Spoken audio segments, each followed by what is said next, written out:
सभी को नमस्कार। मेरे YouTube चैनल में एक बार फिर से आपका स्वागत है।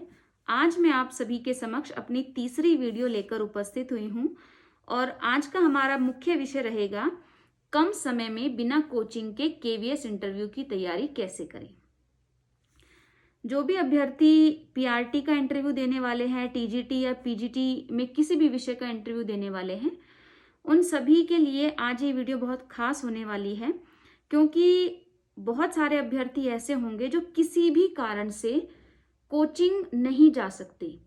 समय की कमी हो सकती है या कोई अन्य कारण भी हो सकता है।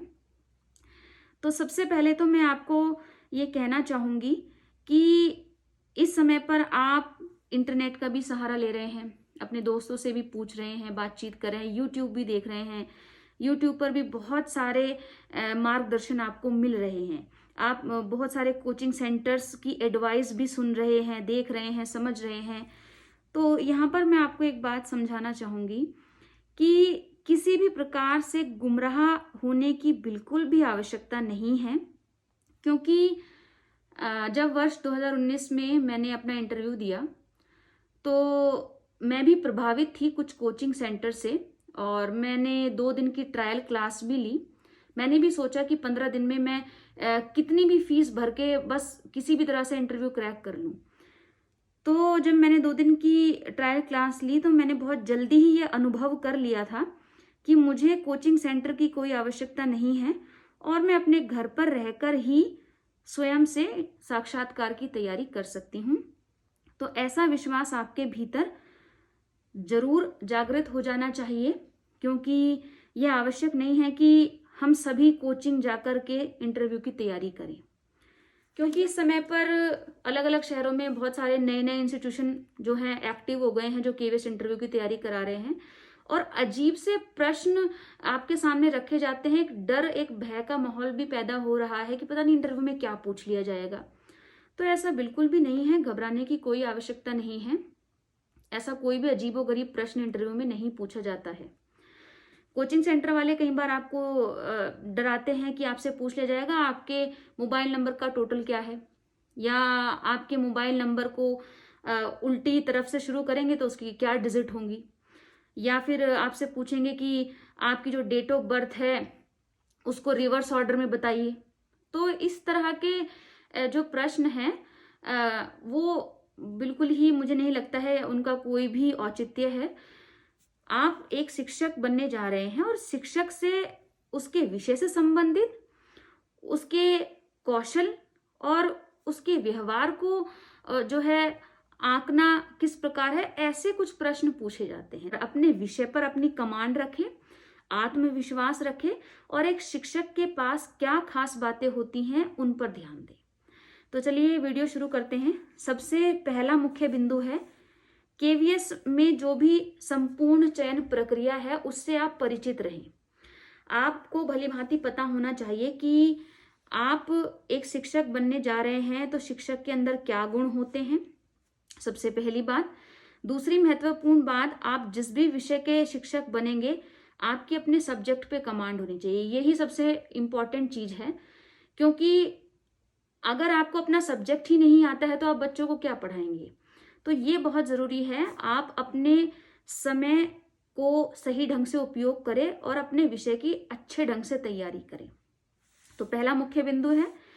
दूसरा मुख्य बिंदु है, आप जो है अभ्यास करें, इंटरव्यू का अभ्यास करें। इंटरव्यू का अभ्यास आप कैसे कर सकते हैं, जैसे मैं आपको अपना अनुभव बताती हूँ।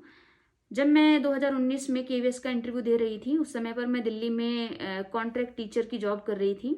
तो खाली समय में मैं अपने दोस्तों से, अपने शिक्षक मित्रों से कहती थी कि आप कुछ प्रश्न लिख लें और मुझसे प्रश्न पूछें।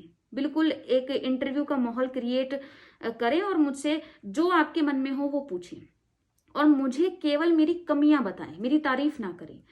तो इस तरह से मैंने अपने इंटरव्यू की तैयारी करी। तो आप घर पे रहकर अपने भाई बहनों का सहारा ले सकते हैं, अपने माता पिता से कह सकते हैं, अपने दोस्तों से कह सकते हैं और इस तरह आप इंटरव्यू की तैयारी कर सकते हैं, जिसके लिए आपको किसी भी कोचिंग सेंटर की कोई आवश्यकता नहीं है। तीसरा महत्वपूर्ण बिंदु है, अपने सामान्य ज्ञान और संचार कौशल को ठीक करें।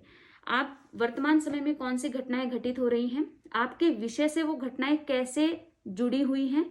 जैसे हिंदी विषय की अगर मैं बात करूं तो इस समय पर जो है तुलसीदास की एक बहुत ही फेमस रचना रामचरितमानस जो है उस पर बहुत सारी चर्चा हो रही है। तो इस तरह के विषयों को आप जो है अलग से कॉपी में लिख लें। तो वर्तमान में जो भी घटित हो रहा है वो आपके विषय से कैसे जुड़ा है उसके आप कुछ मुख्य बिंदु बना लें और अपना जो है एक तरीके से नोट्स तैयार कर लें। तो ये बहुत जरूरी है। और आपका जो कम्युनिकेशन है चाहे अंग्रेजी में हो चाहे हिंदी में हो वो स्पष्ट होना चाहिए और बेहतर होना चाहिए। इस पर आप विशेष ध्यान दें। अगला मुख्य बिंदु है आत्मनिरीक्षण करें। और आत्मनिरीक्षण आप कैसे करेंगे? आत्मनिरीक्षण होगा अभ्यास करने से। तो निरंतर अभ्यास करें। आप जो है एक दिन में कम से कम 3 या 4 बार इंटरव्यू की प्रैक्टिस करें। और जैसे मैंने आपसे कहा कि आप अपने दोस्तों का सहारा ले सकते हैं, घर में किसी बड़े सदस्य का सहारा ले सकते हैं। आप ऐसा भी कर सकते हैं कि खुद से उनको प्रश्न लिख कर दे सकते हैं कि आप मुझसे ये प्रश्न पूछिए। और आप सामने वाले व्यक्ति को निरीक्षण की अनुमति भी दे कि वो आपकी कमियां बताएं कि आपके अंदर ये कमियां हैं। आप जब बैठ रहे थे तो आपके अंदर घबराहट थी, या आप प्रश्नों का उत्तर दे रहे थे तो आप स्पष्ट ढंग से उत्तर नहीं दे रहे थे। इस तरह से आप अपनी कमियों को ढूंढें ताकि ठीक समय पर आप उनको सही कर सकें। चलिए अगले बिंदु पर चलते हैं। खुद को समय देना पड़ेगा, बहुत इंपॉर्टेंट है। जब तक आप खुद को समय नहीं देंगे तब तक आप ये निश्चित नहीं कर सकते कि कौन से क्षेत्र में आप कमजोर हैं और किस क्षेत्र में मेहनत की आवश्यकता है। क्योंकि कई बार क्या होता है कि हम बहुत सारा ज्ञान हमारे पास होता है, किंतु किस तरह से उसे एक्सप्रेस करना है, किस तरह से इंटरव्यू पैनल के सामने हमें अपने प्रश्न जो है प्रश्नों के उत्तर रखने हैं, वो शैली हमसे कहीं ना कहीं पीछे रह जाती है। तो उस शैली में आपने माहिर होना है और ऐसी शैली में माहिर होने के लिए निरंतर अभ्यास की आवश्यकता है। तो क्योंकि बहुत कम समय बचा है तो सारी चीजों को एक तरफ रख के आप पूर्णतया जो है समर्पित हो जाइए कि आपको अपने साक्षात्कार को बेहतरीन बनाना है। तो खुद को समय देना पड़ेगा। और खुद को समय देने के साथ साथ आप शारीरिक तंदुरुस्ती का बेहद ध्यान रखें। क्योंकि अगर आप किसी भी तरह से बीमार हैं, कोई भी छोटी मोटी बीमारी, खांसी जुकाम बुखार, तो कहीं ना कहीं वो आपकी मेहनत पर प्रभाव अवश्य ही डालेगा। तो आप जो है फिट रहें, अच्छा हेल्दी खाना खाएं। इस समय पर आप कोई भी ऐसा जो है जंक फूड ना लें जिससे आप बीमार पड़े या कोई भी आपको समस्या हो। तो आपको फिट रहना भी बहुत जरूरी है। अगला मुख्य बिंदु है भय को दूर रखें, डर को अपने पास ना आने दें। तो डर आपके पास तब तक बिल्कुल नहीं आ सकता जब तक आप अभ्यास करते रहेंगे। अगर आपने अभ्यास नहीं किया और आप सोचकर बैठे हैं कि जिस दिन इंटरव्यू होगा मैं तो बस सीधा इंटरव्यू में ही जाकर कमाल करूंगा या कमाल करूंगी, तो ऐसा नहीं सोचना है। जब तक भी आपको समय मिल रहा है, 2 दिन 4 दिन 1 दिन, आप लगातार अभ्यास करें। तो लगातार अभ्यास करने से आपके अंदर आत्मविश्वास की वृद्धि होगी और भय अपने आप ही आपसे दूर भागेगा। तो ये आपको ध्यान रखना है। अगला महत्वपूर्ण बिंदु है अपने प्रोफाइल को ठीक ढंग से देख लें, जांच लें और याद रखें। देखिए कई बार बहुत सामान्य से प्रश्न हमसे पूछ लिए जाते हैं। आपसे पूछेंगे आप कहाँ से हैं, आपने कहा मैं हरियाणा से हूँ। आपसे पूछेंगे आपका जिला कौन सा, आपको मालूम है आप किस जिले के हैं, लेकिन उस समय पर घबराहट के कारण आप भूल जाते हैं। तो ये कुछ ऐसी सामान्य सी चीजें होती हैं। आपकी एजुकेशन कहाँ से है, आप कहाँ के रहने वाले हैं, आपके राज्य की खास बात क्या है, आपके राज्य का जो शिक्षा का स्तर है वहां पे वो किस प्रकार का। ये कुछ सामान्य प्रश्न ऐसे हैं जो आपको पता है किंतु फिर भी आप दोहरा लें, आप बार बार उनको पढ़ ले, अपनी प्रोफाइल को अच्छे से रीड कर ले, अपने बायोडाटा को कई बार पढ़ लें और अपने घर में किसी सदस्य से कहें कि वे आपसे आपके प्रोफाइल से संबंधित प्रश्न भी पूछें। तो इस तरह से आप अपने प्रोफाइल को ठीक ढंग से याद रखें। अगला बिंदु है अपनी विशेषताओं पर ध्यान देना। हर एक व्यक्ति के अंदर कुछ खास बात होती है। किसी के पास बहुत अच्छा विषय से हटकर भी ज्ञान हो सकता है। तो केंद्रीय विद्यालय संगठन एक ऐसा संगठन है कि आप एक शिक्षक होने के साथ साथ एक रिसोर्स पर्सन के रूप में किसी भी क्षेत्र में काम आ सकते हैं। तो जो आपकी खास बातें हैं उनको भी आप याद रखें और अपने इंटरव्यू में आप उनका प्रयोग भी कर सकते हैं। आप बता सकते हैं, बेझिझक होकर बताएं कि आपके अंदर क्या विशेषताएं हैं, आपके अंदर क्या खास बात है, और यदि आपका सिलेक्शन होगा तो केंद्रीय विद्यालय संगठन को आपके सिलेक्शन से किस प्रकार लाभ हो सकता है। तो इस प्रकार से आप अपनी विशेषताओं को भी ध्यान में रखें। चलिए अगले बिंदु पर चलते हैं। इंटरव्यू की पहली रात चिंता ना करें और भरपूर नींद लें, ये बहुत ज़रूरी है।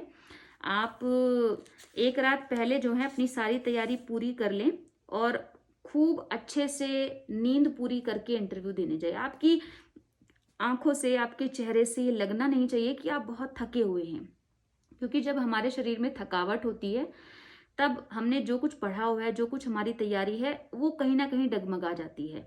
तो आपको, जैसा कि मैंने पहले भी कहा, कि शारीरिक तंदुरुस्ती बहुत ज़रूरी है। तो नींद पूरी करके जाएं और एकदम चुस्त दुरुस्त होकर आप इंटरव्यू में बैठें। और अंतिम महत्वपूर्ण बिंदु है, अनुभवी लोगों से सलाह लें। तो आपके आसपास जो भी अनुभवी लोग हैं उनसे आप सलाह ले सकते हैं। ज़रूरी नहीं है कि वो केंद्रीय विद्यालय संगठन के शिक्षक ही हों। आप किसी भी बड़े व्यक्ति से सलाह ले सकते हैं कि किस प्रकार मैं अपने साक्षात्कार में आत्मविश्वास को बनाए रखूं, किस प्रकार मैं अपने ज्ञान को वहां पर पेश कर सकूं। और जो हिंदी विषय के अभ्यर्थी हैं उनके लिए मैं कहना चाहूँगी कि अपने सब्जेक्ट को ठीक ढंग से ज़रूर पढ़ें। सब्जेक्ट बहुत ज़रूरी है। और यहाँ पर मेरे पास जो है 2 पुस्तकें भी हैं जिनको मैं आपको दिखाना चाहूँगी कि कम समय में आप कैसे तैयारी कर सकते हैं। तो ये एक बुक है मेरे पास, देख सकते हैं आप, यहाँ पे लिखा है विश्वनाथ त्रिपाठी। तो साहित्य के लिए आप जो है इस पुस्तक का सहारा ले सकते हैं, हिंदी साहित्य का सरल इतिहास, विश्वनाथ त्रिपाठी। और ये बुक जो है मात्र 175 रुपये की है, 175 की। तो ये बुक आप ले लें और एक बार इस बुक का सहारा लेकर आप दोहरा सकते हैं। इस बुक से आप जो है पढ़ सकते हैं। अपने इंटरव्यू के समय में मैंने इसी बुक से तैयारी करी थी, तो ये आप खरीद सकते हैं। और व्याकरण के लिए आप तैयारी कर सकते हैं। ये मेरे पास एक व्याकरण की, बहुत ही, देखिए कितनी पतली पुस्तक है ये, कितनी मतलब कम समय में आप पूरी व्याकरण पढ़ सकते हैं। तो यहाँ पर ये संघ एवं राज्य लोक सेवा आयोग की परीक्षाओं के लिए सामान्य रूप से उपयोगी पुस्तक। तो ये सामान्य हिंदी है, व्याकरण खंड, और इसके जो राइटर हैं वो है अजय कुमार। और ये पुस्तक जो है कुल 80 रुपये की है। तो आप जो है इस पुस्तक का सहारा ले सकते हैं व्याकरण की तैयारी के लिए। चलिए, ढेर सारी शुभकामनाएं, मिलते हैं नेक्स्ट वीडियो में।